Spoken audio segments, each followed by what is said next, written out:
Well, I mean, I think, look, I go back to what I said earlier. There's tremendous opportunity here, okay? But that opportunity has to be seized upon.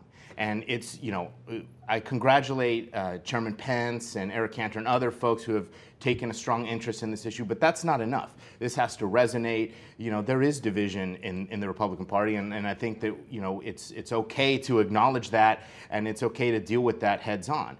But there's a strong division in the Democrat Party. I mean, Adolfo mentioned the unions and other strong interests. President Obama, when he was in the Senate, he sponsored 5 poison pill amendments to the immigration reform. Harry Reid is the one who pulled the Senate bill from the floor. Nancy Pelosi, at any moment she wants, can bring up immigration reform in the House. She can bring up the DREAM Act. She can bring up other portions of immigration reform at any moment she wants. She has that power, and she's, believe me, on many other issues, she's exercised her nearly dictatorial power in very clear ways. So, that exists within the Democrat Party, but it's up to Republicans to engage, to highlight those divisions on the Democrat side, to highlight the contradictions from, what liberals in the media and in politics say.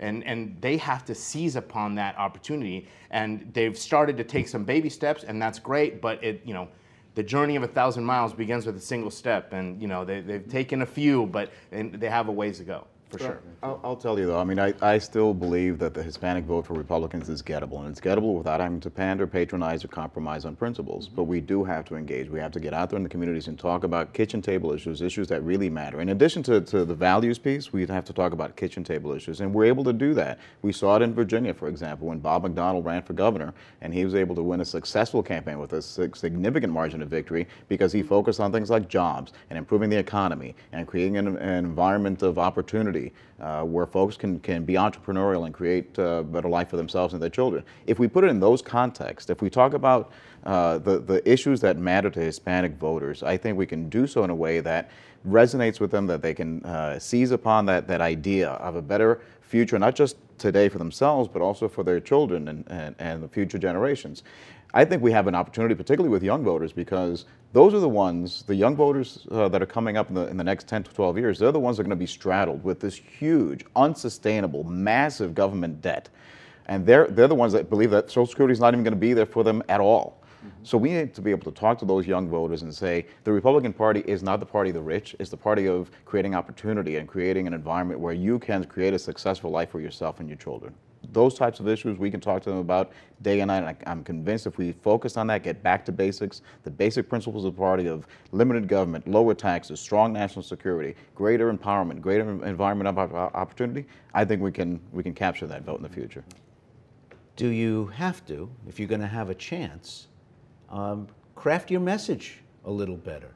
It's not anybody's imagination that there are outliers in the Republican Party who say things that would cause a 22-year-old, 18-year-old, 25-year-old who's registering to vote in a national election for the first time to think that this is a party that doesn't understand them, doesn't know them, doesn't like them, and doesn't encourage their future presence in the United States. Danny's position, if I can. I mean, you brought up Eric Cantor, Adolfo, but you never mentioned Tom Tancredo. No, that's true. But I mean, what I have to echo what Danny said, and no one really answered your question directly about what happened after 2004 and the what happened between 2004 and 2008. What happened with the rest of the American people. We got off message a bit, and I think Republicans recognize that and have worked very diligently to correct that, and that is spending got out of control under Republican leadership, and we were not able to articulate to the American people as a whole, whether they be Hispanic or otherwise, what we stood for and our values, the kitchen table values that Danny was talking about. So Hispanics went where the rest of the country was going at the time. And I think going back to that message particularly resonates with our community when I mentioned Cantor or anybody else, because when you really start talking about what matters to people, and I do think one of the statistics that I talked to you about I think are important, when 62% of Hispanics say it's about their jobs, it's about lower taxes.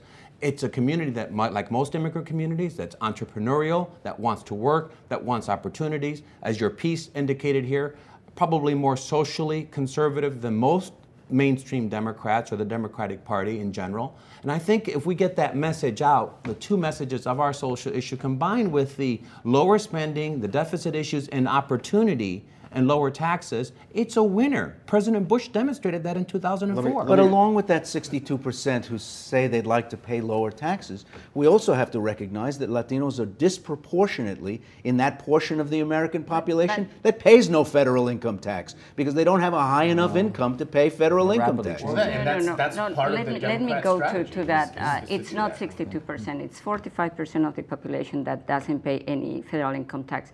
And to answer directly your question of the message, what we are going against, it's an uphill battle against this myth, because it's a myth that has been repeated in the media, repeated by people, that Democrats are for Latinos and the Republicans don't like Latinos. It is a myth, and we have to fight against that. In a very simple terms, you have to ask yourself why you became an immigrant. Like, I am an immigrant, I was not born here. And did I come here because I said, okay, I have to go to the United States because they are going to support me. I don't have to work anymore, study, do anything, just sit there because I will have welfare.